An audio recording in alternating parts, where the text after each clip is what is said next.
All right. Deadman's Tome podcast with your host, Mr. Deadman, Becky, and SK. How is it going? Happy Friday. Good Friday. Good Friday. Motherfuckers. Yeah.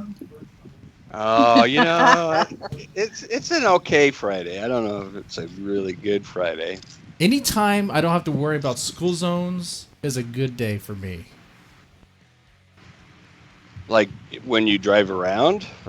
Yeah. Whoa. How much digging have you done on me? Wait. Is that a restraining order you're talking about?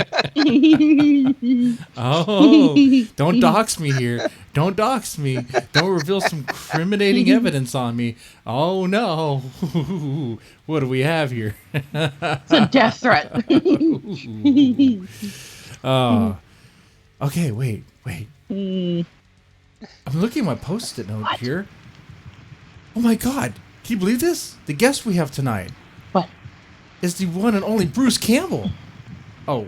Bruce Campbell? What? Wait, I might be looking at this wrong. Shut up. Oh. Really? Well, it's not Bruce Campbell. No. I'm looking at it right here. It's Bruce Wayne. Bruce Wayne? Bruce Wayne. Wait, hold on. Let's just ask him. Hey. No, it's not. Hey, guess. It's Bryce Warren. No. Okay, Mr. Bryce Yes. Warren. Is it Bryce Warren or is it Bruce Wayne?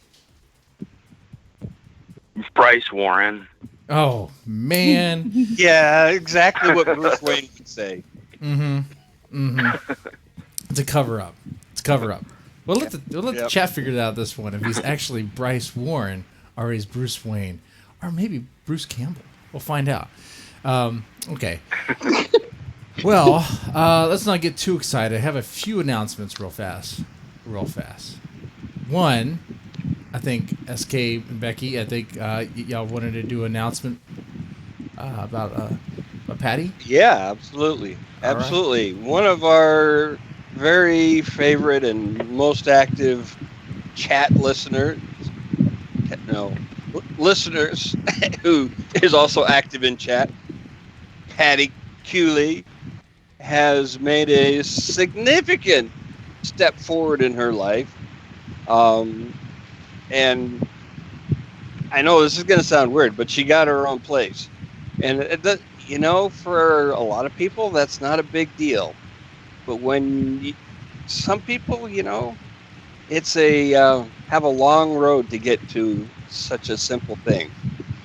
Mm-hmm.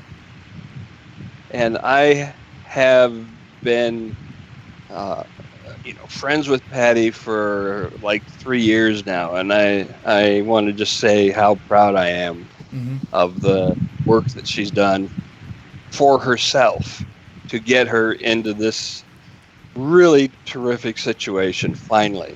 Hey, it is a big deal. It is. Yes, it is. And so, way to go, Patty. Yes. Yay, Patty. Thanks for being a big fan of the show. Yes. And the other announcement we have is just a reminder, really. The Deadman's Tome Patreon patron. Look, I don't think people think I'm serious when I say that Deadman's Tome will do 100% royalty deals. And I mean this. I 100% mean this. I know it's crazy. Why would any publisher in their right mind ever do this? Because that's their bread and butter, right? Why would they do this? Hell, if Deadman's Tome reaches this goal, that wouldn't even matter. Like, it would be all about, okay, we can use the platform to just make the most we can for the authors, Right. That's the way I look at it, But I'm serious. I'm 100% serious. Now, I know some people may not like me because some opinions I've shared or whatever. That's okay. I say some crazy things every now and then. That's going to happen. But when it comes to business, when it comes to, especially handling money, I don't play around with that. If I owe you, I owe you. If I forget, okay, call me out. I'll do it. I'll take care of it. Boom. It happens. But I always make do with my promises on that. Make do with my commitments there. So Right. Look at here on the screen. Stand up, man. Damn straight. I mean, you got to be, right? I mean, if right in this industry, in this business, if people can't trust you, then they're not going to work with you at all. That's right. So, yeah, the goal is, I know it sounds crazy, 5,000. But if we reach that, man, 100% royalties on what? I'm talking about books. I'm talking about anthologies. I'm talking about, that's it, 100% royalty deals. Boom. How would Deadman's Tome take care of itself? Well, obviously the Patreon page. right. And obviously in other ways, like merchandise and things. I mean, at that point, it would be able to take care of its own. The Becky bobblehead alone would be worth a small fortune. It would be. It would be.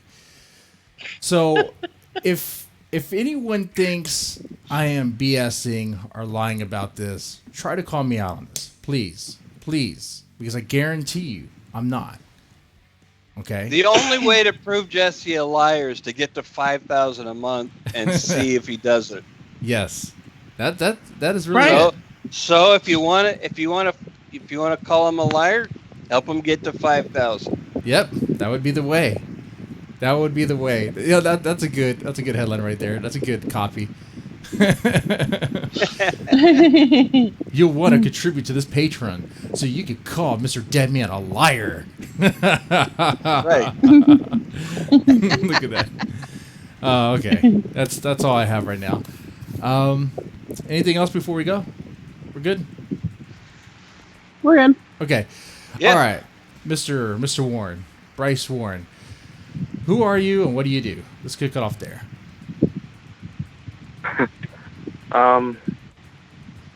Well, I started writing when I was a kid, but I never really thought about doing it for like a profession or anything like that. And one time, I guess when I was in elementary school, a girl said she wanted to be a novelist for a living.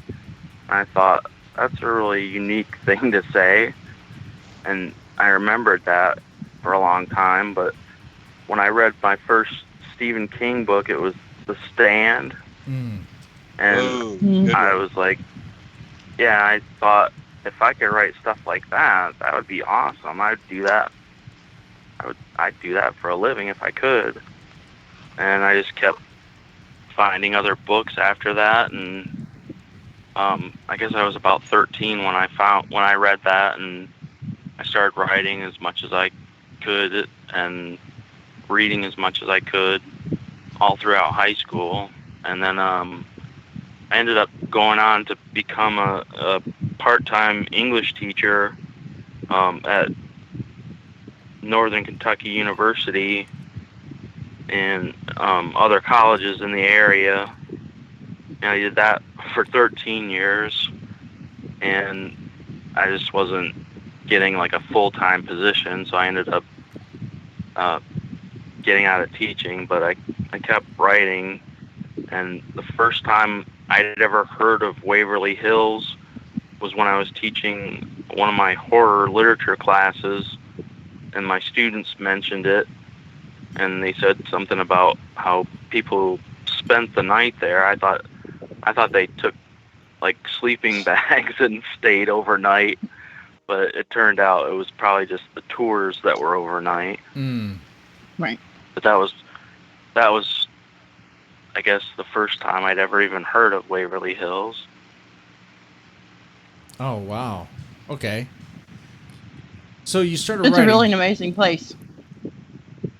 I heard a lot of great things, or very interesting things about that, I should say. I said great things. Nothing great about that. I mean, great in the sense that it's very interesting. It's like, okay, all this paranormal activity and stuff. Now, and I'm someone, I'll go ahead and start with the show, and I'll joke around the ghost encounters, but I think people can see through that I'm kind of a very much a skeptic. Don't really believe in ghosts and paranormal. I think it's, in a way, I do think it's kind of silly, but then I also had some experiences myself. They're kind of like, what is this? I don't really know. I guess we could start with, I guess we could start with what you know about, Waverly Hills. Like, So let's start with, just in case there's people out there that don't even know what Waverly Hills means. What are we talking about? Yes. Do you want me to give the background information or some of it? Yeah, that would be good. Okay. The land that Waverly Hills Sanatorium is sitting on was bought in 1883 by a family by the last name of Hayes, and they didn't.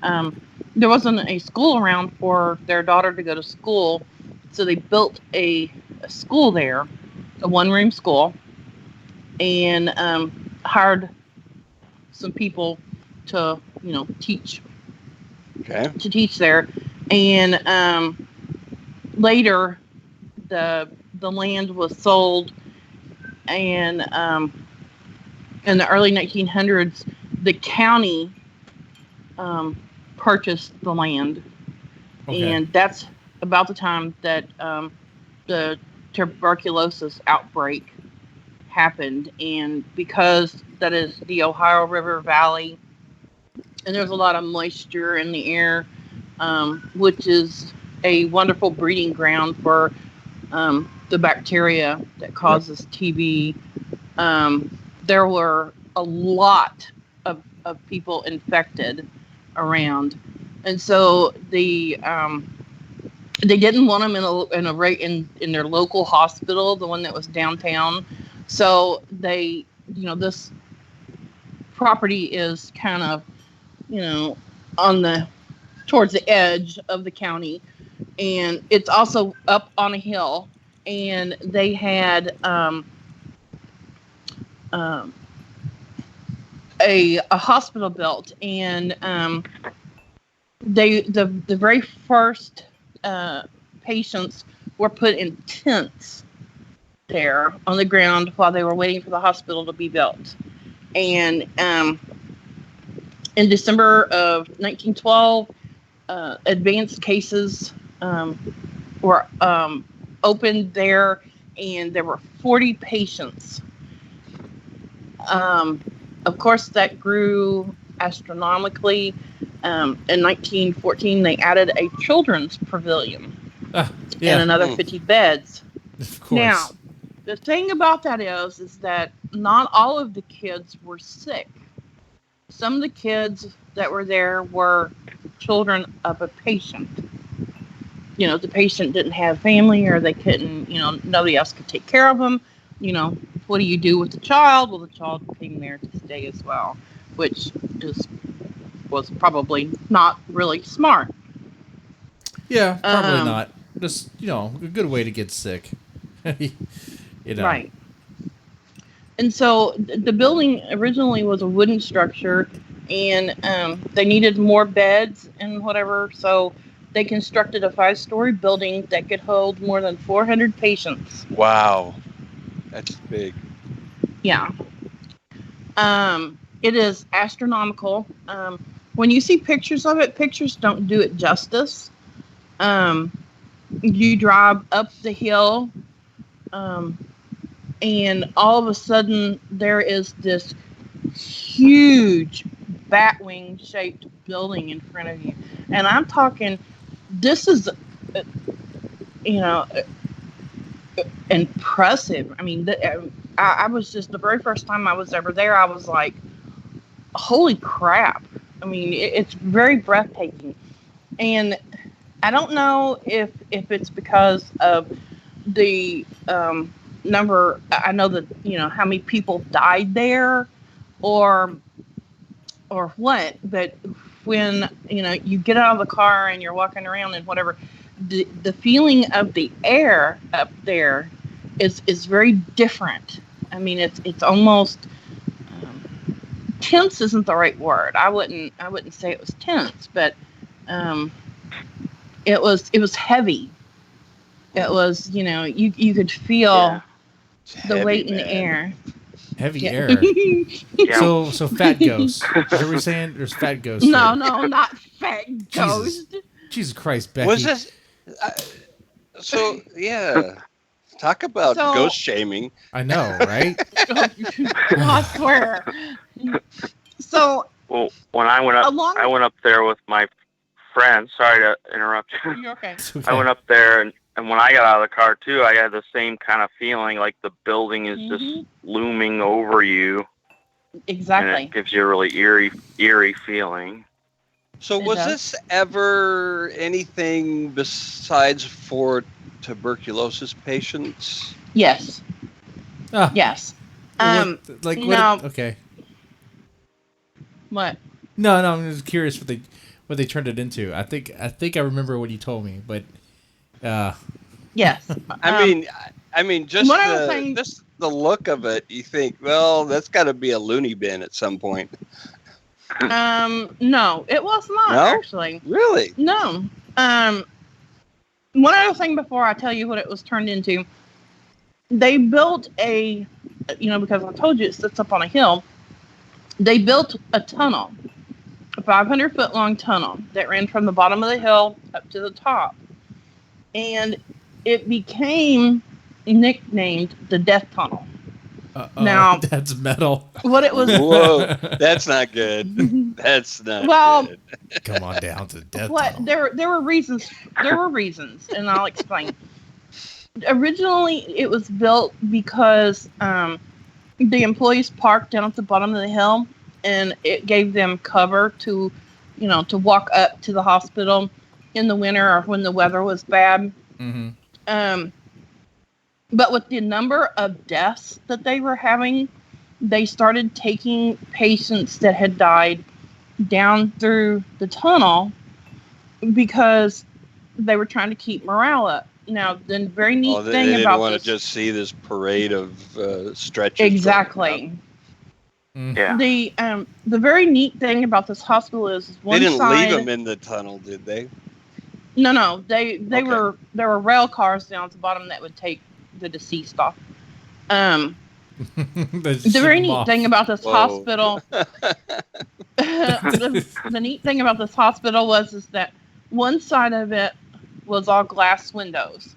The other side was screened in and had a porch on it. Now, if they thought there was a chance that you would recover, they put you on the side with the screen because at the time, they thought that fresh air was good for a tuberculosis patient.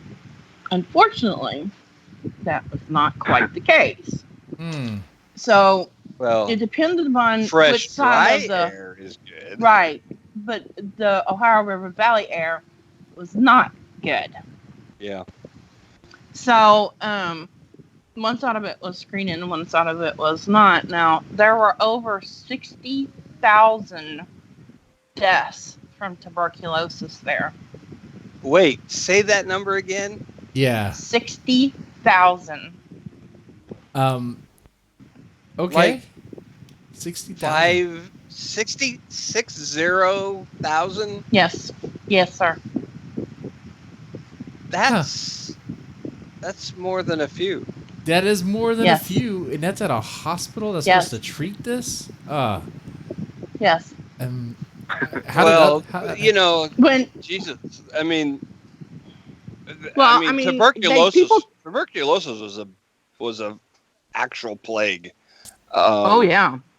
And the death rates from it were, the people who recovered from tuberculosis were rare. Yeah, few and far between until vancomycin. Or was it? Is that right? I'm very curious how other do we have information about how other hospitals streptomycin? Okay.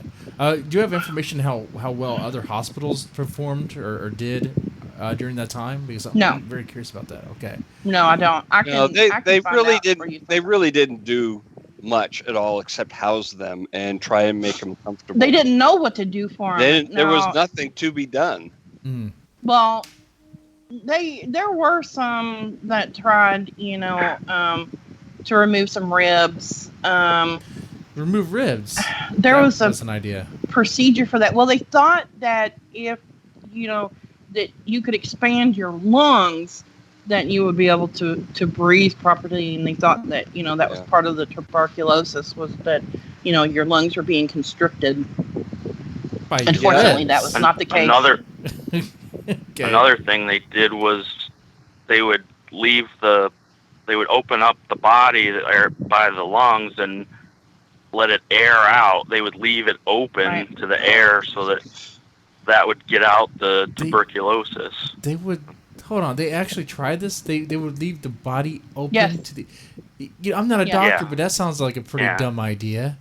I'm like, what? Yes. Yeah. Well, I mean, 60,000 people, and they're willing to try pretty much anything at that point.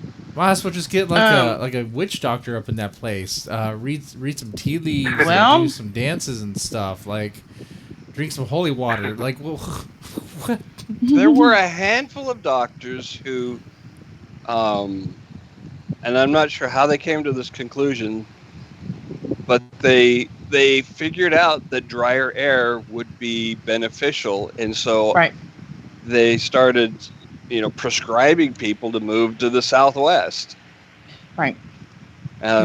One of those was Doc Holliday. I remember that name. Iconic name. Yeah. Look at that. Yeah. So you ask what Waverly was turned into after the tuberculosis hospital. In 1962, it was turned into Woodhaven Geriatric Center. It was a nursing home for aging parents with various stages of dementia and mobility. Do they still have the severely mentally handicapped? Do they still have the death toll? Yes. Oh my God, I can't even imagine what it would. I mean, because then everybody goes out through the tunnel. Yeah. Yeah. That's so Woodhaven was shut down by the state in 1982 because there were reports of patient neglect and abuse, and supposedly a doctor was doing experimental procedures on patients that were very, very uncouth. Very, very what? Uncouth? Uncouth. Yeah. Okay. Or like illegal? Yeah. What kind of procedures? Like, would they just see how many stuff you can put into their body? Like what sort of procedures did they do to Grandma? I'm not really sure. I'm not sure I want to know. I mean, can it be worse than cutting her open and exposing her open body to the to the air? I mean, yeah, that's cool. That's cool. We have no idea if this will work, but we're gonna just, pop your rib cage open for a few days and see what happens. I mean, were they running like Nazi experiments in that place? What were they? I'm curious. I think that they could probably pretty much be compared to that. From what I understand, it was very brutal and not a place that you would want anyone that you cared anything about. Man, I swear to fucking God, you put doctors into a big building and lock, they lose their minds and put guards on the front door, and they just go batshit. Yep. Mm-hmm. They turn into evil villains, man. They turn into comic book Saturday cartoon level villains. It's like, all right, like every time. Yeah. It's crazy, man. Now, it is now owned by Tina and Charlie Mattingly. They give tours. They give historic tours during the day, and at night, on the weekends, they will give overnight tours if somebody wants to go and stay. What does that mean, overnight tours? Besides overnight. That's what I did with my friends. They let you, they take you on a tour of it, floor by floor, telling you some of the background of it, and then they give you time to go and explore the floor, and you can see if you can, capture any sounds. Supposedly it is very, very haunted. Yeah. Now, wouldn't the death tunnel be the place that's really, really haunted? Or is it just... I don't know. I mean, death tunnel is not where the people died. It's where they left the building. So I don't know. I don't know how that works. So, like, when you die, like, I guess your spirit just, like, comes out of your body then or something? Like, how does that work? Like... I don't know, Jesse. I've never been dead. Okay. Well, far, one thing that was interesting about the death tunnel when I was there, we took a lot of pictures in that tunnel, and then some people think that if an orb shows up in your picture, that's a spirit or that's energy from a spirit. And of all the pictures we took, there were a lot of orbs in the death tunnel. Yeah. And it was also known as the body chute. Yeah. Body chute. Yeah. One thing also about the death tunnel is that it is pitch black in there. I mean, pitch black. Yeah. You can, if you've ever been outside at night in the dark, in the middle of nowhere, and it's very, very dark, and you can put your hand in front of your face, and you can barely make it out.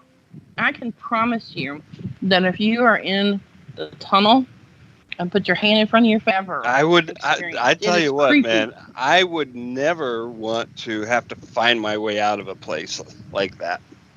No. I mean, absolutely cave not. Or building or anything. That kind of black that's terrifying. That's a whole nother level. Mm-hmm. Right. I so agree. Yeah. So, do they let you bring in like a Ghostbusters backpack thing to try and capture ghosts? Sure. Yeah. You can? Within reason.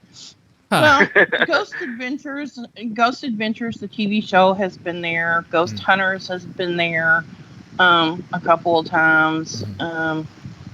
There's all kinds of, local ghost hunters that have been there. No, but I mean like what do they call it? Unlicensed nuclear accelerator. I don't think that they would go for that.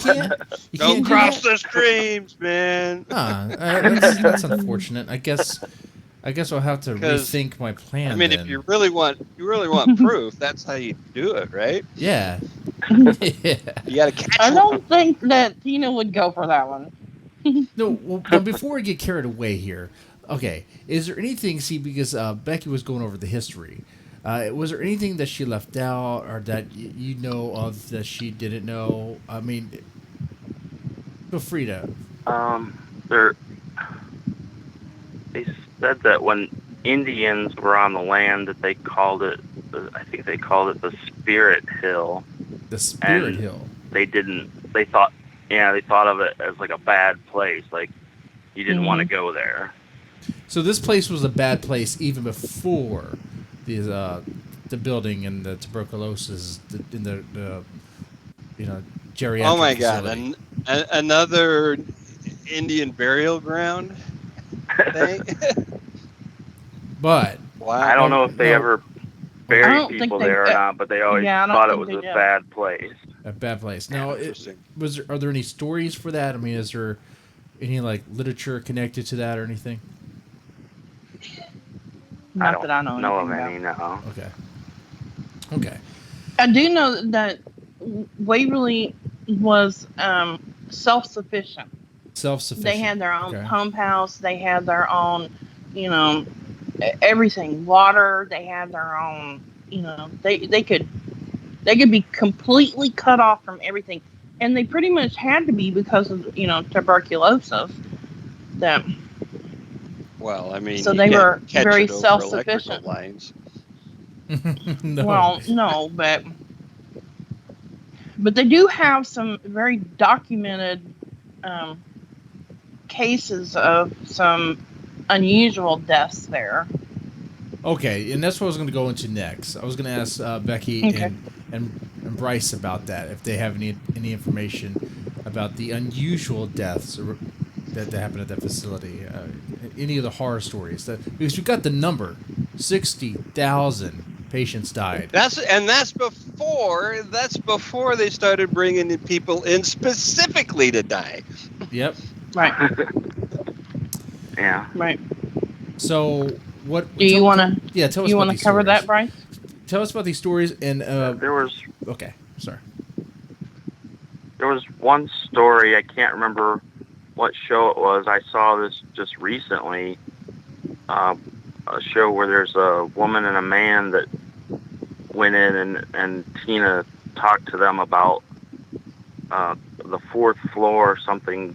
There was supposedly a bad entity on the fourth floor, and they did some research and found out, I think, that the patient that was there, I think his wife cheated on him with somebody, and then he ended up either killing her or I think he, I don't know, I can't remember exactly, but I think he killed her, and then because the guy was in the tuberculosis hospital, his children were given away to the state, and then they thought that was what was making him, like, I don't know, lash out at people that visited Waverly Hills. Well, that would do it. I mean, that's one reason to lash out. You were killed there. He was really, your kids really angry. Yeah. Yeah. There are go ahead. Ones with the kids' pavilion on the roof where a kid will, if you roll a ball, that they will roll the ball back to you. Timmy, roll the ball down the hall. Yes. His name is Timmy. Roll the ball back to you. They named this ghost. Timmy. Yes. Yeah, they named it. Okay. Yeah. Well, now, supposedly he told them what his name was. He told them what his name is. How? That's what they say. Like by writing in on the spirit walls? box or something through static. Okay. I'm not sure how that works. Ouija board. You're asking the wrong person. So they weren't watching South Park or anything. Lord. They were listening to a static machine. No. Okay. All right, just making sure. I'm making sure. Kenny, yeah. Timmy. Okay. The other one that I'm very familiar with is the nurse that hung herself. Nurse that hung herself. Yes. Outside of room 501. On the 5th floor. On the 5th floor. She was. She was having an affair with a married doctor, and found out that she was pregnant. Also found out, they believe that she found out that she had TB. Oh my God! So she was like. And so she hung herself.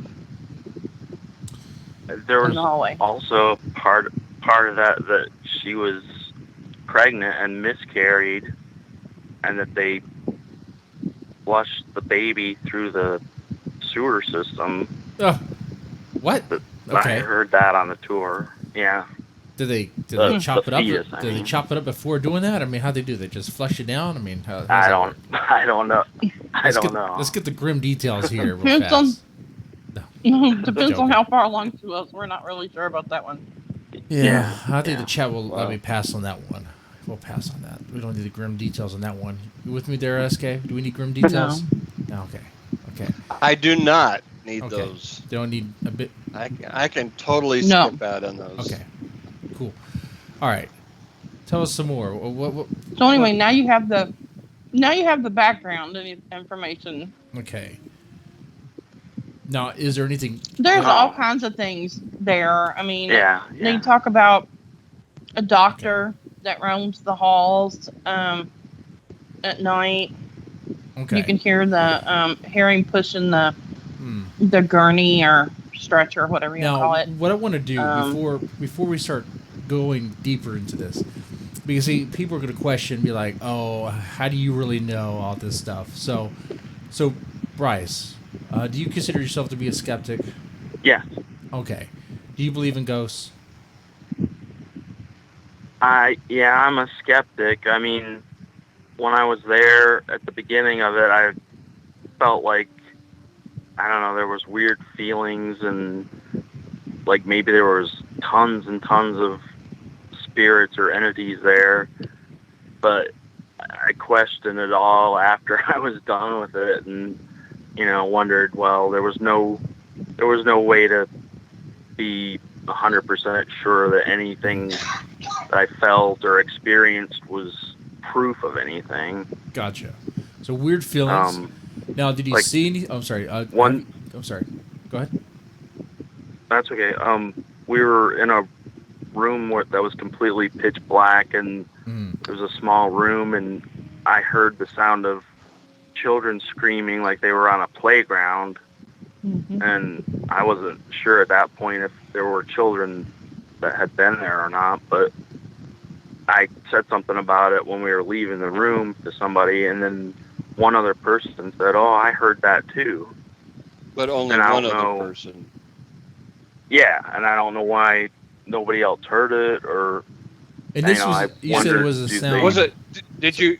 Yeah, but it sounded really. I mean, pretty clear to you. I mean, not like. Yeah. Not like. It was. It was a little bit like, did I just really hear that? Well, yeah. It was real faint, I guess, but it was clear that it was like the sound like of children screaming on a playground. And it was pretty quick too. Okay. Yeah. And where was this at in the building? Again, I'm sorry. I'm not really sure. Not really sure. Okay. It was probably in the children's pavilion, 4th floor. It might have been. I'm not sure. Okay. You heard it. Someone else heard it. Was it a big open room that you were in? What was that? Was it a big open room that you were in? No, it was a small room, and they had us in there with the door shut, and then there was no light there. Okay. Was there anything that was there any phenomenon that everybody experienced that you recall?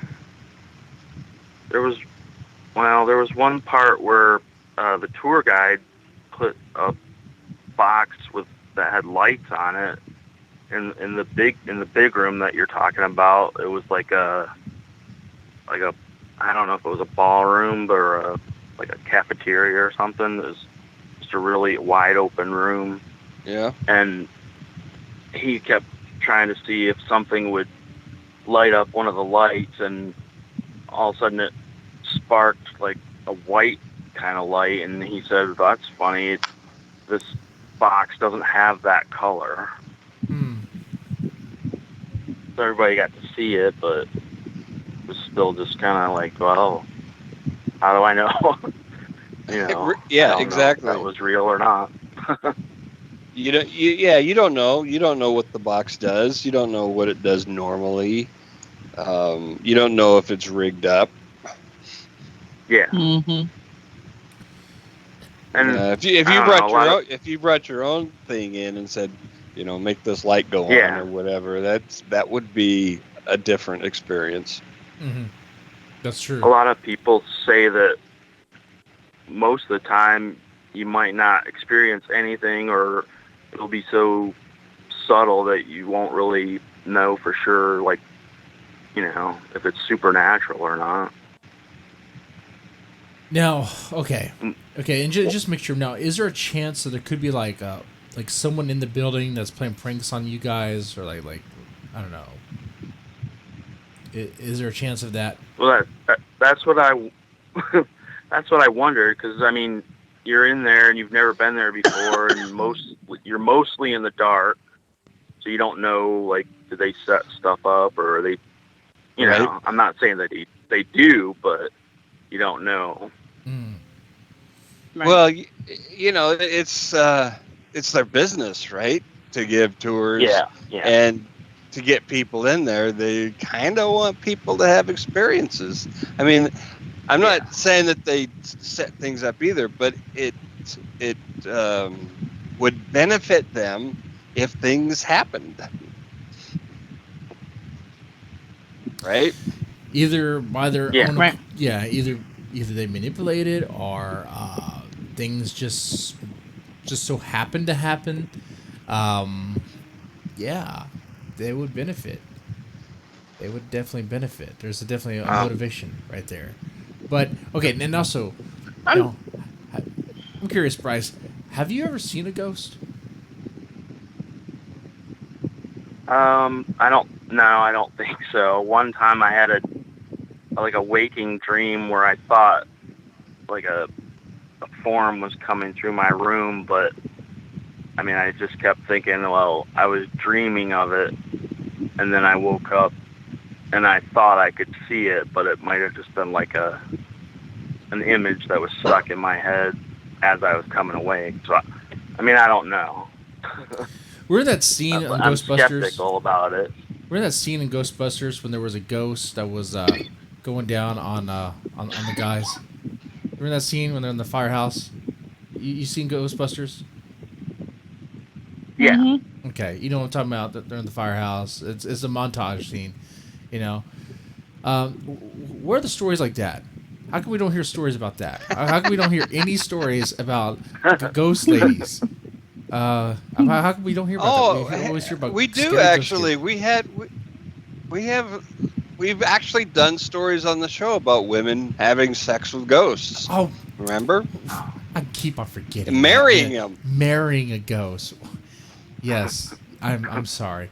Yes, that was in the news. Apparently, someone married and divorced a ghost. I was gonna say, yeah, you forgot. A pirate at that. Anybody pirate. who expects a pirate ghost to stay faithful is just deluding themselves. He was just obsessed with the booty. He just wouldn't leave me alone. He was all about the booty. And the women.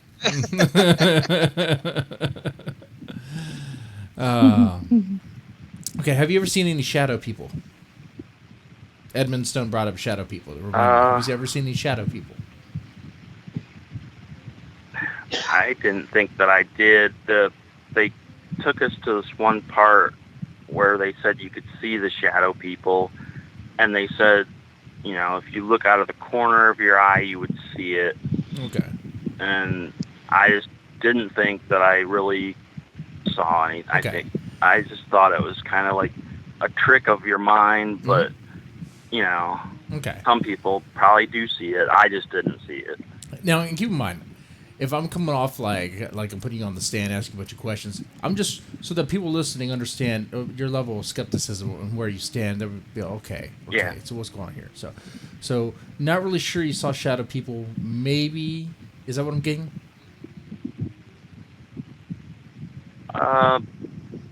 Just I wasn't sure if it was a trick of my eye or not. Okay, that's fair. That's fair. I couldn't. I didn't think that I did. Know? How would you, SK? Have you seen a shadow person? Yeah.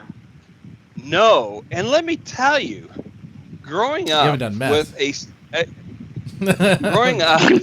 a cemetery across the backyard fence, which was not like a solid wood fence, but like a wire fence with this, 1 acre cemetery and this shitty little single street light casting really gruesome shadows through I spent a lot of time as a kid growing up looking out the window at that cemetery wanting to see something, and I never did. And I had the chance literally every night to do that. Yeah, I think that would do it for you, huh? If you live next to a cemetery and you never see anything at all. And some of those graves were among the oldest in the region. So it goes hold on though. back. Hold on. Just because Becky said something earlier when I said something about the death tunnel, and Becky said, but the bodies didn't die in the death tunnel; they died in the building. So, in the grave, would the graveyard really be a place for the ghosts, or would it be where the people died?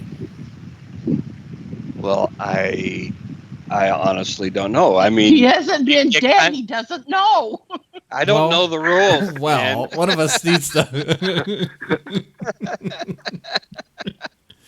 No. I'm not volunteering for this project. No one does. No one. No. Hold on. You gotta be careful. It's just that no one volunteers for this project. It's But I do know that people really don't like going into cemeteries at night. Which is I don't why like going anywhere at night. Which is why we always we love to take our friends in there. Wouldn't a cemetery be like one of the safest places to be at night? I mean, definitely safer than like a dark alley or something. Nobody there. Yeah. You can really get some privacy. So you're probably going to get most of your ghost experience at if ghosts do exist, you get most of your ghost experience where people die a lot, a place where people have died a lot, right? Not where their bodies are buried, but where they die a lot. So like, probably, yeah, hospitals, you know, the dumpster outside at a Planned Parenthood. I'm just joking. I'm joking. Schools. I mean, come on, how dark we want to get here? Inner cities, apartment buildings, orphanages. I mean, so if you live in the inner city, or if you just live anywhere where people have died before, I mean, you should be able to experience a ghost, I would think. I think, but I have to say, I think there is an extensive historical record. In fact, amongst you know, in the literature world anyway, of you know, graveyards being places of you know, where ghosts hang out. Yeah, they did do that. Maybe. I don't know. Maybe they ain't stuck in one place. Ever think of that? Maybe they like to travel. Ghost travel. If you're a ghost, wouldn't you want to travel? Oh, if I was a ghost, I'd be doing all sorts of stuff. If I was a ghost, I would make sure people. He would be doing bad things. If you were a ghost, you'd just be hanging out in the women's locker rooms. Why don't anybody look there? One thing they said about Waverly Hills was that it's like a portal for other entities to come through. Like, I guess they said that all of the activity there kind of draws other entities to portal. It. Like, well, some leave and some new ones come there. Whose brilliant idea was that? All I've heard about portals is bad stuff. So, yeah. Is this like Stargate or something? Like, what's going on here? I mean, did they make this to like channel in entities on purpose? I mean, because this goes back apparently. If you go with the Native Americans saying that it's a spirit hill, it's a bad place. But maybe there's something about this terrain that just attracts like demons or whatever. I mean, it sounds like Doom to me now. It sounds like a video game, but it's interesting. Okay. Okay, so it's a portal. I want to ask more questions about that real fast. What more do you know about this portal thing? Like, what do they have going with that? That's all I know, really. It's that sometimes they say something new will come. I don't know like how they. I don't know how they know like the differences between different spirits and stuff like that, but I'm curious too. Who's they do have like a Oh, do you know who? Do we have any idea who they is? Because if we can find out who they is, I want to bring they on the show and talk to them. You know, I want to get to the bottom of this. The tour guide. The tour guide. Becky, we need a tour guide. That told us that. Who cracked this motherfucking portal open in the first place? Yeah. I want to know if we should talk to that. We should talk to that son of a gun. Because I want to know how to jump into the portal. You know, can you go into the portal?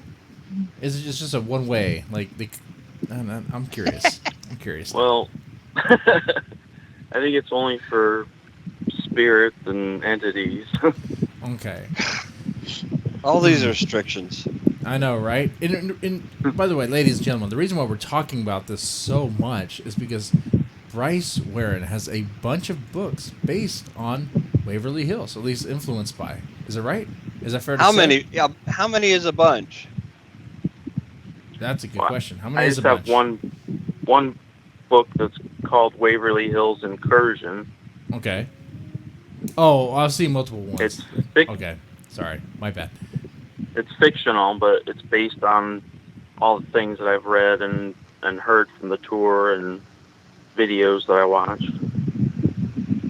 Okay. I see different. Okay, that's what's going on here. I see different covers of it. No, I was looking at your Amazon page. So Waverly Hills Incursion. Now, is Wretched influenced by Waverly Hills, or is that completely separate? No, that's a separate story. Okay, and I see like there's different covers for them. Okay, yeah. So Waverly Hills Incursion. Let's talk about that real fast. So it's influenced. Okay. It's influenced, but it's inspired not like or I should say inspired by. Better way to put it. But it's not like 100% a true story or anything. No, I mean it's based on stories the tour guide told and other people have experienced and from the ghost hunter shows and the history of it.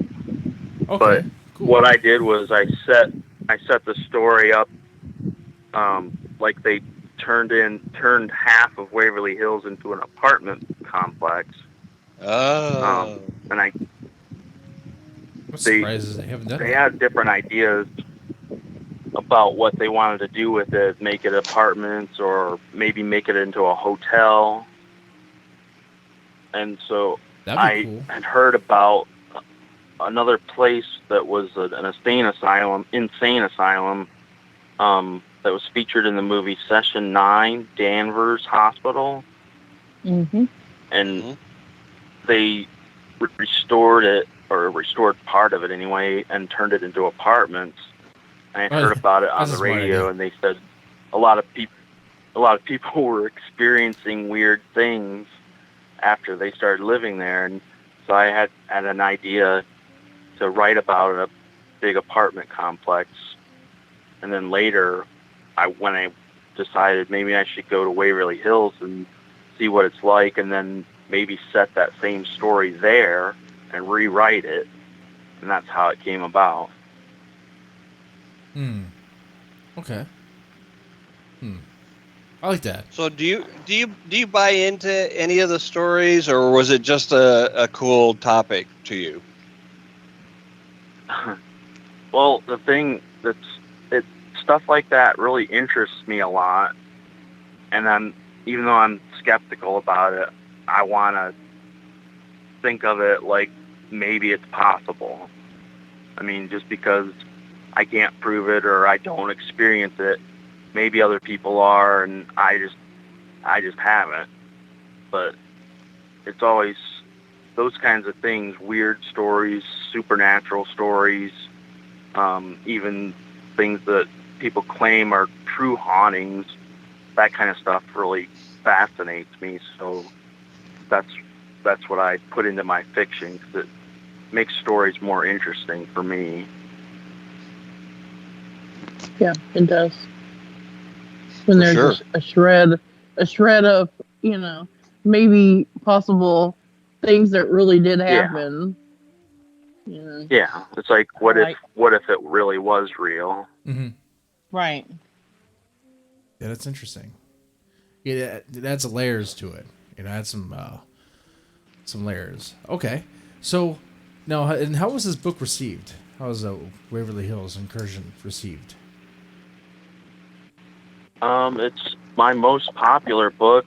I originally put it out in 2014, and it did pretty well. I did a lot. I sold a lot more than I did of my other 3 previous books. And then I ended up hiring a girl to help me with marketing, and she said, get a professional artist to do the cover. Because originally I planned the covers and had somebody that I knew take the pictures, and then I would, do the lettering and stuff for it. But what I ended up doing was getting a horror writer, Keelan Patrick Burke, who he writes horror and he does book covers. And I asked him if he could do a cover for my Waverly Hills Incursion, and he said sure. And then he came up with this really cool cover that I would never even have expected. And yeah, the cover does look good. It looks pretty cool. I like it. Yeah. It also has that portal. I didn't. I just mentioned it, but okay. I'm making plans for a sequel that may have that. I'm not sure. Okay. Just on the cover, there's, that little mirror that she's holding. Yeah. You see the reflection of it. Is that there could either be a reflection or like a portal where you see it. That is very, I don't know, very interesting to me. Yeah. But definitely a good cover. I like it. All right. Yeah, it's cool. It's really cool. So well received. That's good. And you had the cover change. So I mean, how was that? So when the book first came out with its original cover, you received some feedback. Sounds like some of it was like, I guess constructive and what have you. And how did you handle that? Well, I mean, I just figured she was probably right. It was something I'd never thought about doing because it would be more money to spend on it. I'd be putting a lot of money into a cover and not knowing for sure what would happen. But I ended up being able to sell copies of it at the local independent bookseller, Joseph Beth.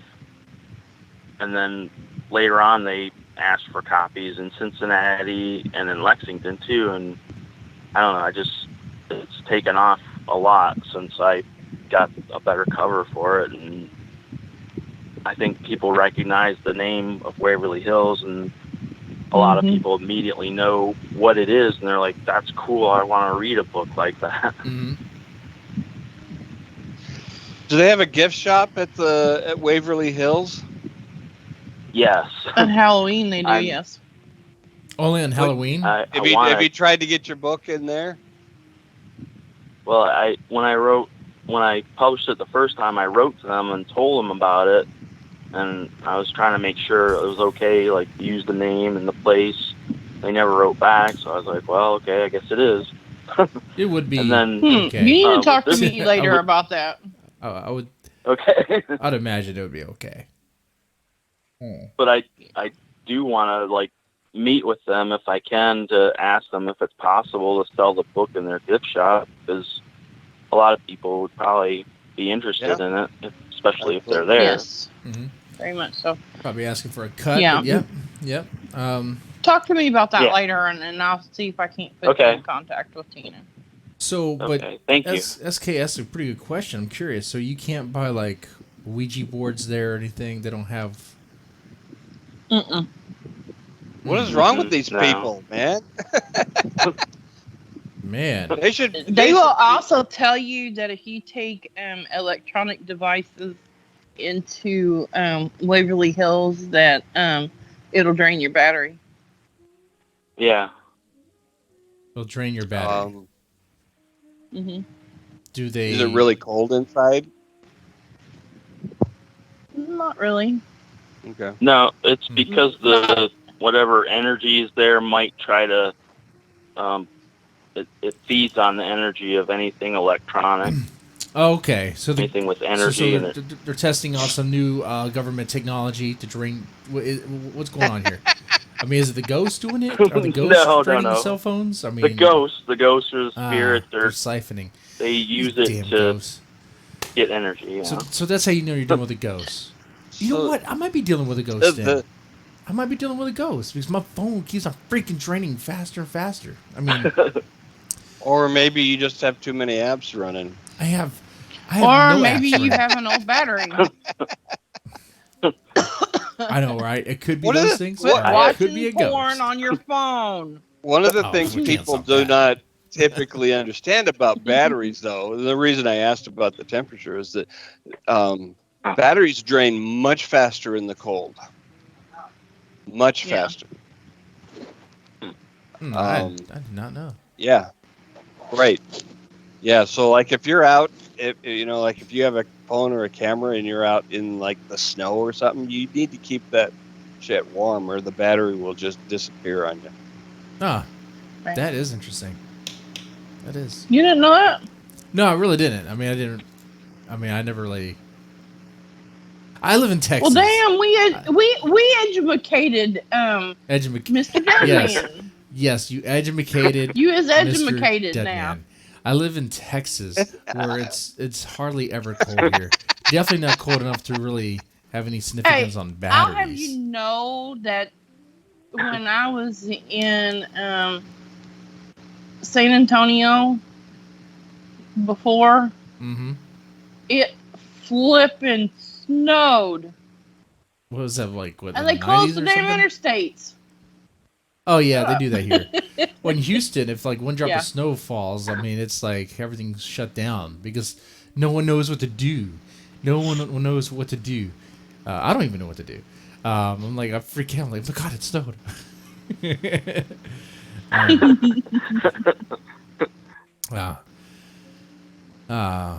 Sorry. You like snow, Mr. Warren? Yeah, as long as it's not too much. As long as it's not too much. I'm from Michigan originally, so it used to snow a lot when I lived there. Okay. I bet. So you have to deal with it. Okay. EMS detectors or whatever it is, and all kinds of shit to sell to the people coming through there. Yeah. I know they sell T-shirts that that advertise the place. They do. T-shirts. Yeah, they're totally missing out, man. They should be selling all kinds of stuff. Yeah. Including your book. Definitely. Yeah. Right. No, I agree with that one. Definitely.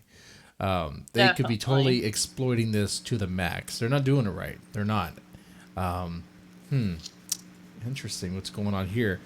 But, okay. Well, I mean, how long have you been writing? Well, since I was 13, I knew that that's what I wanted to do. Since 13? If I could for a living, and then I just kept doing it, and I went to NKU, Northern Kentucky University, majored in English, and then I went to graduate school for creative writing.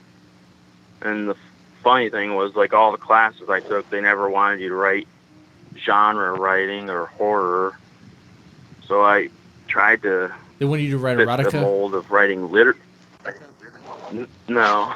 Okay. I tried to fit the mold of writing literary stuff. Oh, literary stuff. But isn't it the same thing as just like romance? Yeah. And then what it's about. Huh. Oh, boring. Really... Oh, great. Yeah. Okay, so smug. Gotcha. Smug. Yeah. Self-satisfied and boring. Okay. So I mean, I did learn some things that I took with me, and then I had to reject a lot of things that they wanted and go back to what I wanted, and then I started writing stuff that I liked again. Okay. There you go. So it sounds like you have a lot of experience. Yeah, I mean, you had a lot of experience with, I mean, based on this, now I'm just curious, like, I mean, why horror? I mean, like, how did you crack into horror, really? I mean, I know Stephen King was an influence in it, but it sounded like you had to sneak down on the side. Yeah.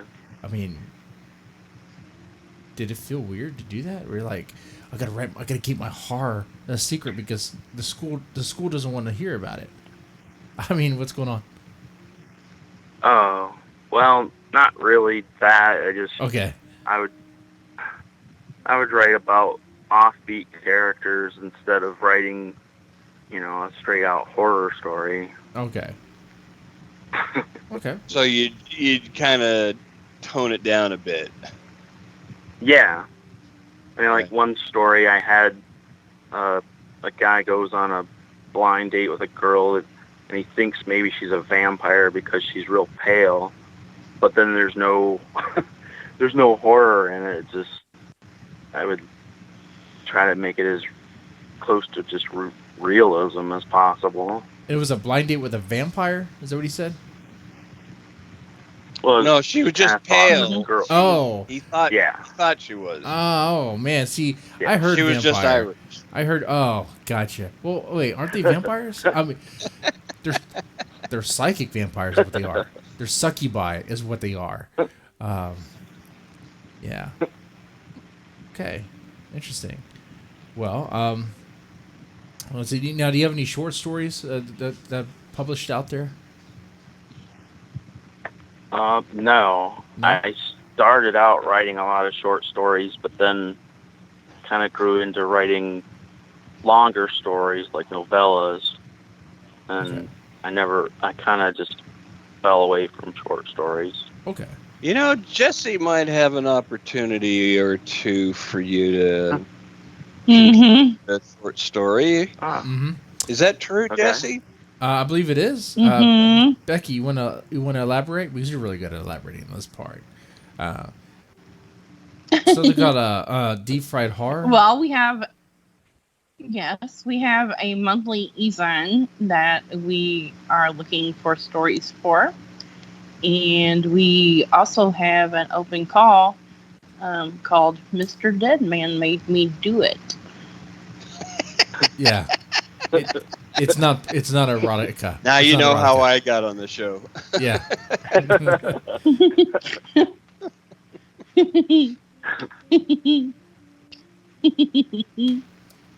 Yeah. I invited him and he didn't leave. Yeah. Yeah. The deep fried horror. It's a free e-zine. People can read it for free, absolutely for free. It's hosted on patreon.com. The reason really for that is because for some reason WordPress won't let me upload like Mobi or EPUB or something. It's one of those formats. It won't let me upload one. I was like, fine. Then I'll just put on one where I can host it all. And it also just kind of works out. It gives attention to the Patreon page, whatever. But absolutely free. You can download it. Okay. Now they can get a paperback copy for like dirt cheap. When I say dirt cheap, I mean like $5. Because of that, there's no royalties. It's all token payment, but all that. But see, here we are. It's if you're interested, no pressure. Just let us know after the show. Right. Yeah, that's fine. Okay. Yeah, that sounds cool. Let's see. Okay. Now you said you had some novellas. I'll chase you around for it, though. Don't worry. Yeah. Well, Becky would do that. Okay. Becky would do that. Okay. Now I'm looking at, of course, on your Amazon page, and I see that WRETCHED. Tell us a little bit about WRETCHED. What's going on with that book? That book is set in a place called Covedale. It's like a town in northern Kentucky by not the Ohio River, the Licking River, which comes off the Ohio River. The what? The Licking River? The Licking River. Is that an appropriate name in this day and age? Do they need to change that? Where's the petition for that? I don't know. Where's the hashtag #MeToo for that? What's wrong with the Licking River? Does it have to be frozen to lick it?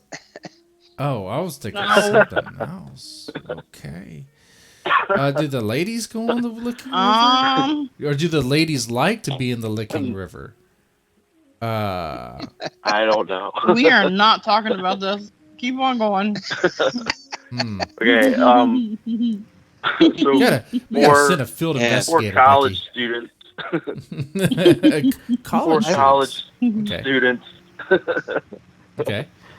4 college students are renting an old Victorian house, like apartment or rooms, and then an old Victorian house. And one of them listens to a weird radio show about paranormal stuff.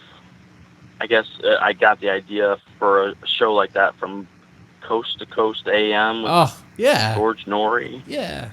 Okay. Good stuff. And when he's listening to that on his way to school, he hears about people that if they all think of an entity in their mind, like it's real with a whole bunch of details, and they're all together. They can make the entity actually create it just by thinking all the same thoughts about it, and as if it were real.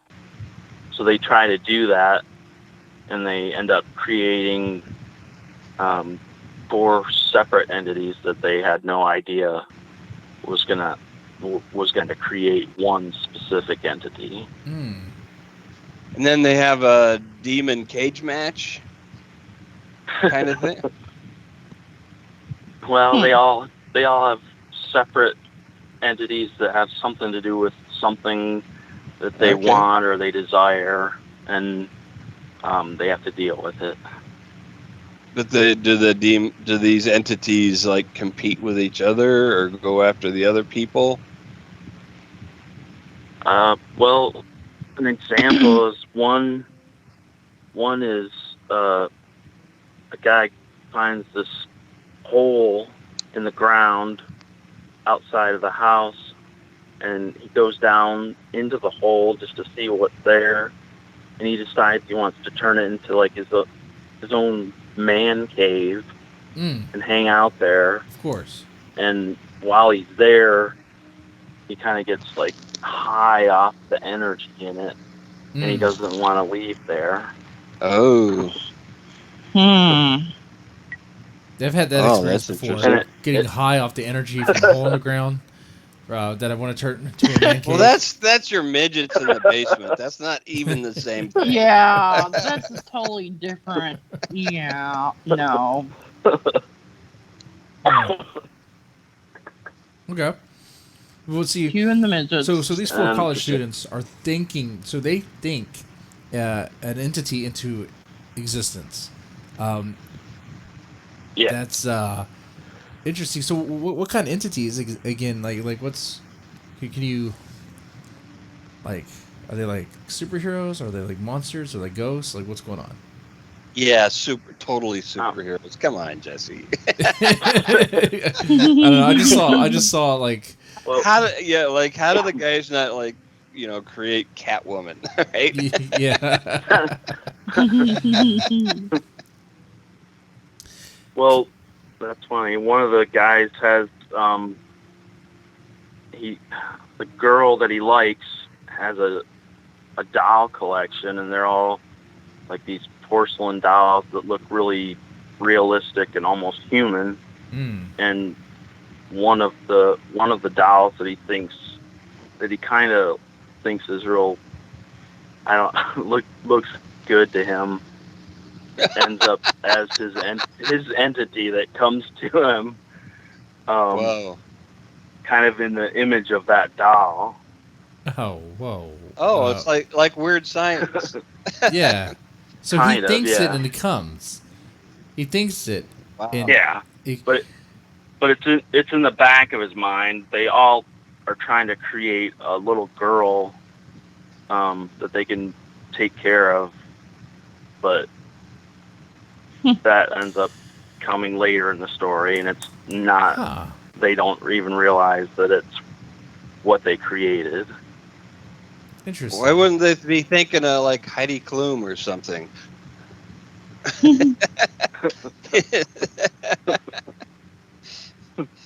mean, if you're gonna create something out of nothing, go for the supermodel.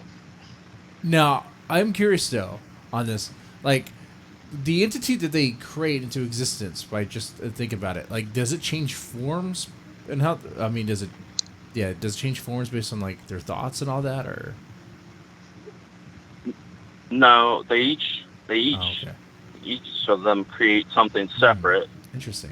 But one of them actually ends up creating what they were supposed to create. And then everything that they created, all 4 things that they create are different than what they thought they were going to do. Okay. Now, in this, you got the idea from this from, you said listening to from Coast to Coast, the radio show, right? Yes. Okay. Is this based on like our influence inspired by a real story? I mean, is there an account of people doing this, like thinking Uh, an there was entity into existence? a story. There was a story about, I guess, about people that had gone to haunted places, and then I think they were talking about the Slender Man phenomenon. Oh, where because so many people thought of it as like a real thing, that maybe it could actually become what everybody was thinking it was, even though it was just, completely just a story made up. Right. But they were talking about people that all thought about a certain entity at a haunted location, and that because of the stories going around, that they could possibly actually create that entity by everybody thinking of the same things and the same facts about it. Interesting. So that just kind of gives me an idea for the story. What from what you found out, in whatever research or inspiration, like, what's the critical mass for the number of people it would take to create something like that, to cause that to happen? Yeah, they would. Had to be like a lot of people, and almost like a folklore story that everybody believed was true, and then that actually creates the entity at the location where everybody thinks that it is. Because I'm thinking we might be able to. I'm wondering if we could create a boyfriend for Becky. Oh, we probably could. We all have to think about it, though. We all have to think about it. And wait a second. Hold on. So the thought I have right now would be the boyfriend. Wait a minute. What? Just. Okay, no. Okay, everyone, take your turn. Close your eyes. Just say a name, and that's We gonna be her boyfriend. have to think about we have to think about the same entity and the same attributes. We have to get on the same page on this, right? Or otherwise, she'll end up with like 100 boyfriends. And Oh. So it can't be like no. Oh, well, I hope she doesn't mind Billy Bob Thornton like knocking on her door real fast, because that's what I think about. Jesse.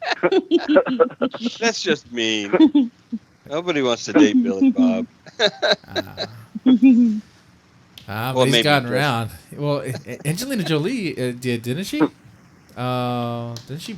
Yeah. She married him. Yeah, they banged. The legend, urban legend is that she keeps a vial of his blood on a chain around her neck. She's a freak. Mm-hmm. Like, yeah, like when they were together, they both did. Brad, each other's blood. Man, She's Brad Pitt went with a freak. But that's what happens. They're succubies. That's what happens. They take your soul. They don't let you go. When you get hypnotized by the tits, that's what happens. Mm-hmm. And those lips. She played Tomb Raider. She played Lara Croft. Wow. And that's like to this day, that's like the best Lara Croft I've seen so far. She played that. That's all I need to know. I was like, okay, yes. Okay, anyway. Now, why was she the best Lara Croft? You just have to see her. Because of her guns. Yeah. Yes. Because of her guns. Her acting, Becky. Her acting was just great, She could really land that pose,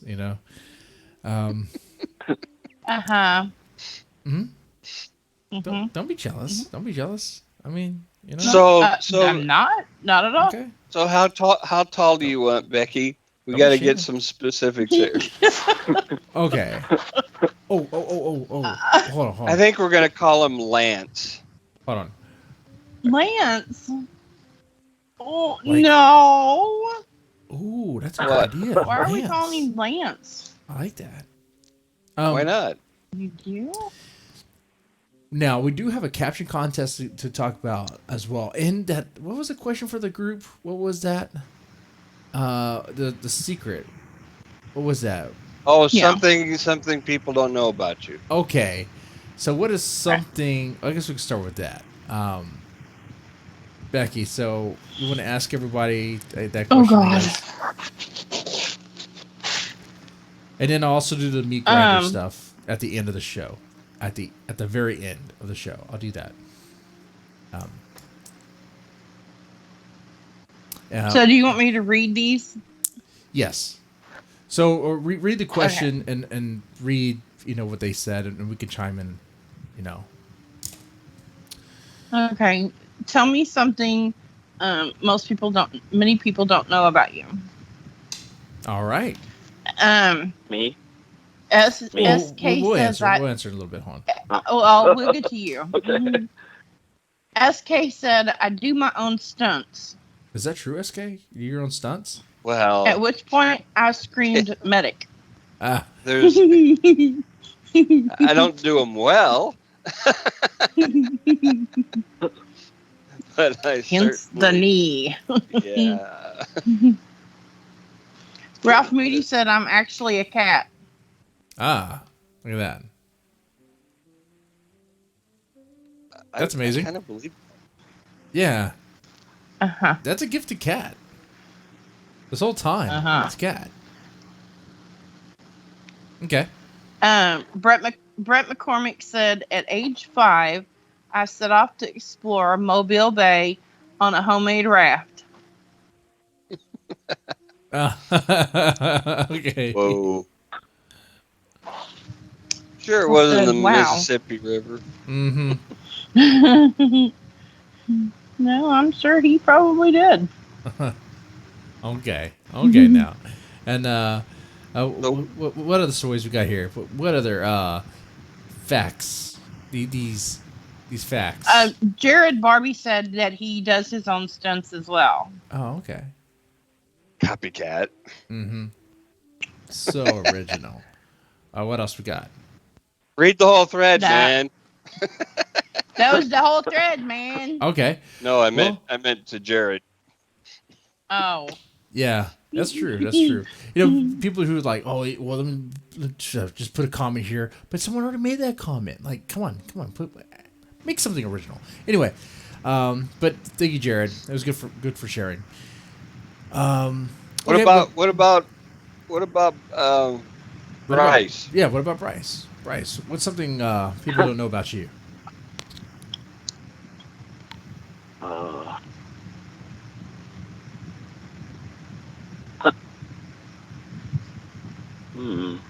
I don't know.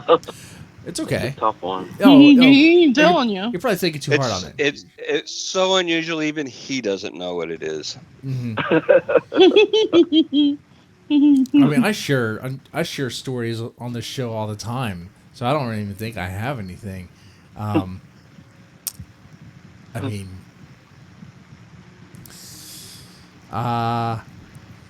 You have a secret cockroach collection. You have a secret what? Cockroach collection. No, I can't even joke about that. That is not what I thought you said. No, I mean, I don't know if everyone knows this. I was born in Saudi Arabia. There's that part. I was born in Saudi Arabia. There you go. Really? So, yeah. Really? Yeah, that's true. That's a true fact. On a military base? No, but close. I mean, not really close at all, but well, it's oil. It's oil. It's my dad was over there for work, paid housing and all that by the company. So he was there. His fiance, his wife, my mom. Who would later become my mom. She went with him, and yeah, I mean, one thing led to another. So cool. Interesting stories about that. Trying to make moonshine, trying to not get caught. Saudi? Yeah. Oh man. Trying to keep your wine without the religious police finding it. on the compound, it was a little bit more, just slightly lenient. You can't just you can't be out in the open You know, you can't be out in the open drinking beer and stuff like that. You gotta keep it on the DL. But yeah. Reuse those McDonald's cups. Mm-hmm. Mm-hmm. Yeah, so just something silly if you want to share. If you want to share with the class, you know, could be maybe you don't like the color purple. This color purple is like our. It was okay movie. Oh, yeah. Just okay. Could have been better. I don't even know. Someone's gonna be like mad about that. That's okay. You can think about it later. That's fine. The caption contest. Speaking of moonshining, Bryce is from Northern Kentucky. Yeah. Oh, is that true? You gotta have some stories. Come on, you gotta have some moonshine stories. You got a moonshine story? No, I don't have any moonshine stories. Oh man. Oh. I mean, even I brewed my own beer once, and I put NyQuil in it because I thought it would be good. I thought it'd be a good idea. Are you serious? Yeah. Jesse! God! How are you still alive? No, I didn't put. Well, because it's NyQuil and beer. I mean, it's not gonna. Who doesn't do that? Oh my God!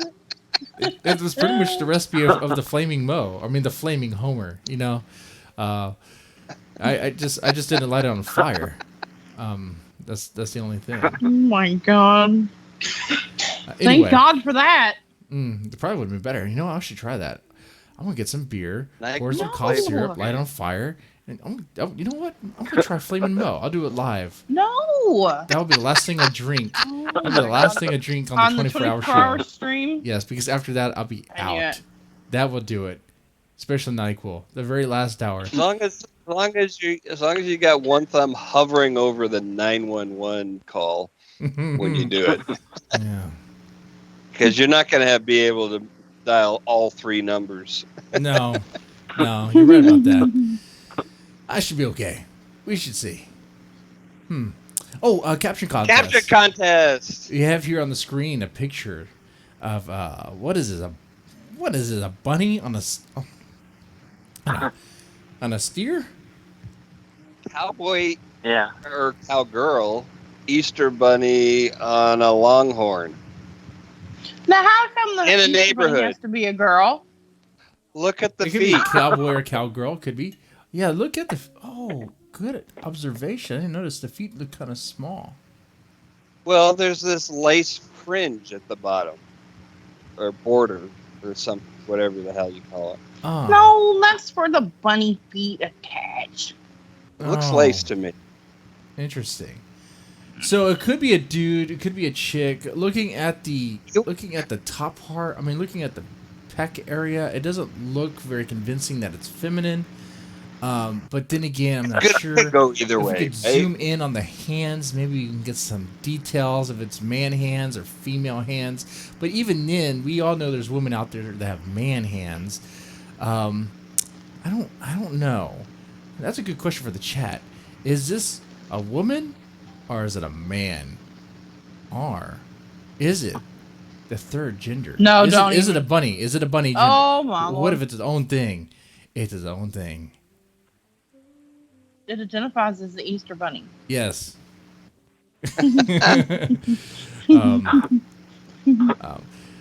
Okay, so what are the comments for this in the Facebook group? Okay. And the best comment we'll get a free ebook. So don't tell me. We also have a couple in the chat, so don't forget those. Okay. Oh, okay.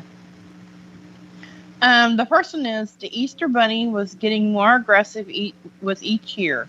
This time he was going to give Jesus the horn so he could take his rightful throne and be worshipped. That's pretty good. The next one is mixing peyote and moonshine proved to be a mistake. Okay, that's good. I like that. The next one is longhorn eghorn. Yeah. The next one is let's celebrate Easter by reenacting Jesus returning to Jerusalem on a donkey. Oh, but make it modern too. I got you, bro. Okay.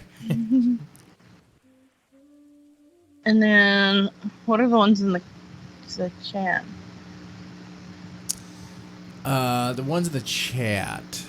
Let's see. The running of the bull rabbits. Yeah, that's the Jackalope's Revenge. You mess with the bunny, you get the horns. These mushrooms are good.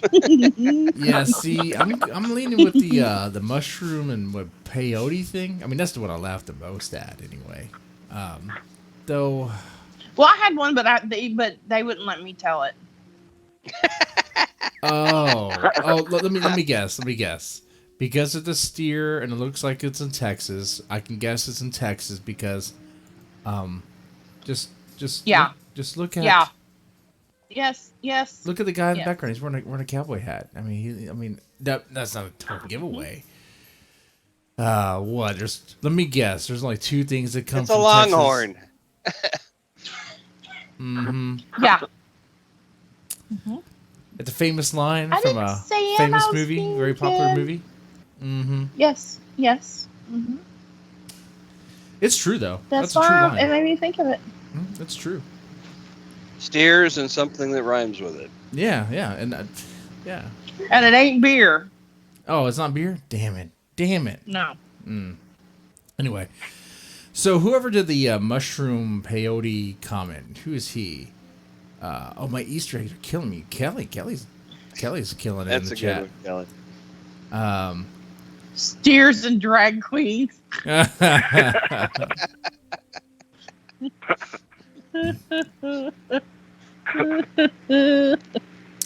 It is bothering me though right now. It's bothering me. So we can't say a quote from a movie because it could be offensive when that movie is very popular and people know exactly what we're talking about, and it wouldn't really offend any. I know you're going to say it. Might as well just say it. Because people there would be, there's the chance that somebody out there wouldn't know that it was a movie quote. Yeah. And right now on this channel, we might have some hate watchers kind of floating around just because of something else that happened a few days ago. So I'll just let that one slip. But just keep in mind, as someone who published an anthology called Monsters vs. Nazis, I'm not afraid of going there. You know what I'm saying? Just not right now. Jesus. Oh, we had one other comment just now. This is what you do with a liberal arts degree, kids. That's good. That's good. Yes, it is. I don't see. Now I'm torn. I'm gonna leave it up to you guys. Which one gets it? The liberal art degree or I can't.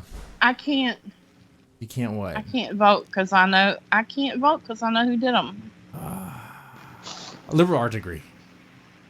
We go with that. Okay. Yeah, Stephanie Kelly. Stephanie Kelly. Because the peyote one was mine, so I was gonna give it up anyway. Oh, okay. All right. Well, Stephanie Kelly gets a free ebook. Hallelujah! It's not Ralph Moody again. Yeah. Right. God. So you Today's his birthday. So you could have her choose. You could let her choose if she wants, I don't know, a Monster vs. Nazis. I guess at wit's end said, I guess there's a third thing that comes from Texas. Yes. What? Okay. Now, Bryce, we're coming towards the end here. What is your favorite horror movie? Okay. My favorite horror movie is Angel Heart. Angel Heart. Ooh. It's kind of a noir and horror mix. That's De Niro, right? Yeah. Yeah. Mickey Rourke and De Niro. I think it came out in '87. Oh man, Yeah.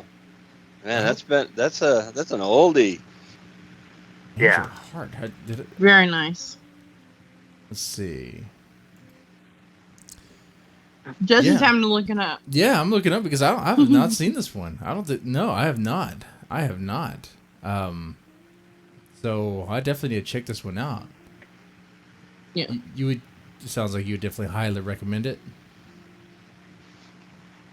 Yeah. Sometimes, I don't know, people that like horror don't always like it, but it just depends. It's kind of like a dark crime story, and the main character, Mickey Rourke plays, is a detective, and he starts investigating things that take him into like the realm of voodoo and the occult. That already has my interest. That's good. Oh yeah, Lisa Bonet Mm-hmm. was also in it.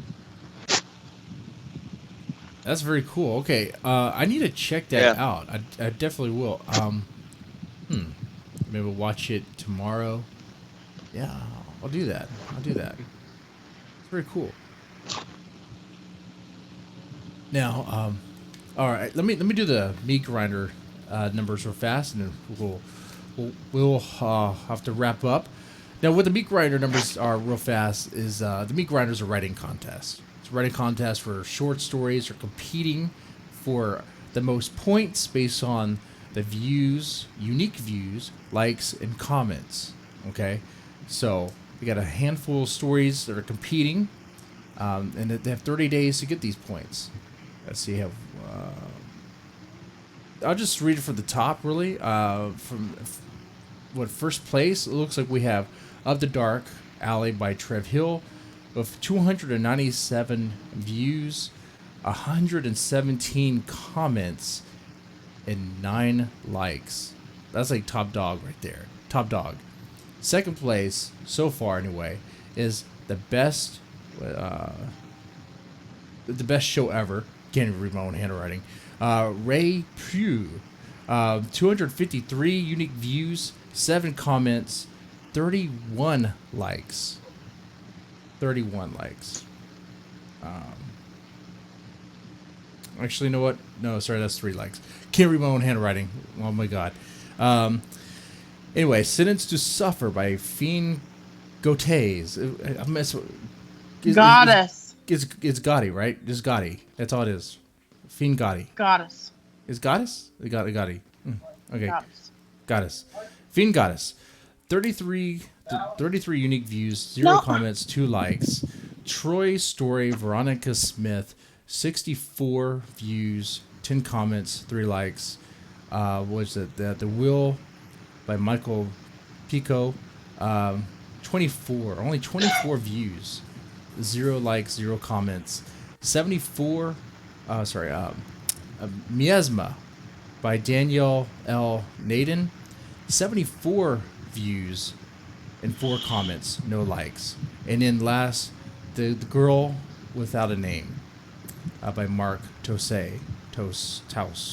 33 unique views, 0 likes, 0 comments. So I know I started reading that in another order. So repeat this. First place so far is Trev Hill. Second place is Ray Pugh.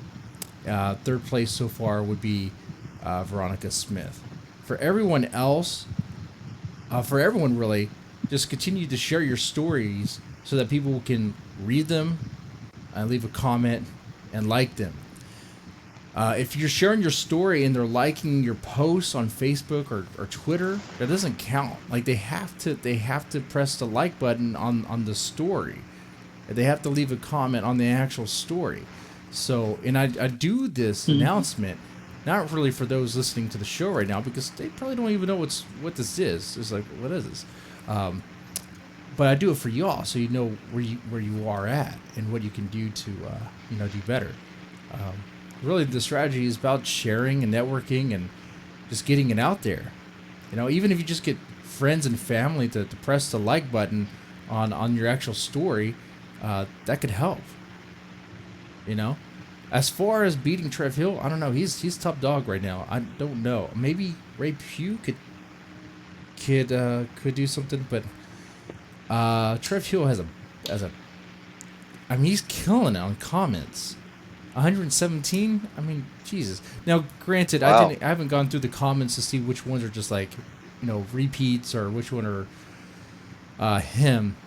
Like your own comments aren't going to count, obviously, but I mean, everyone else's would.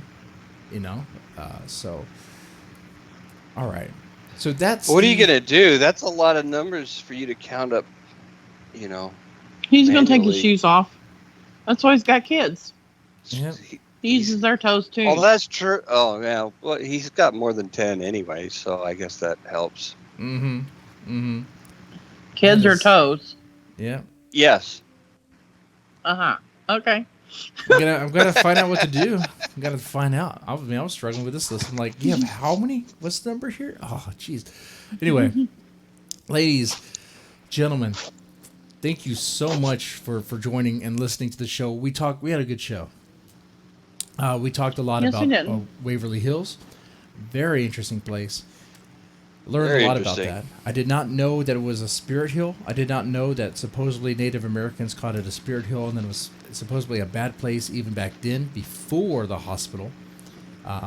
And that was shared by, information was brought in by Becky, and also by our guest, our wonderful guest, Bryce Warren. Very good stuff. And of course, Bryce Warren has a book based or I guess inspired by that location. Mm-hmm. It's very interesting stuff. Buy his book, damn it.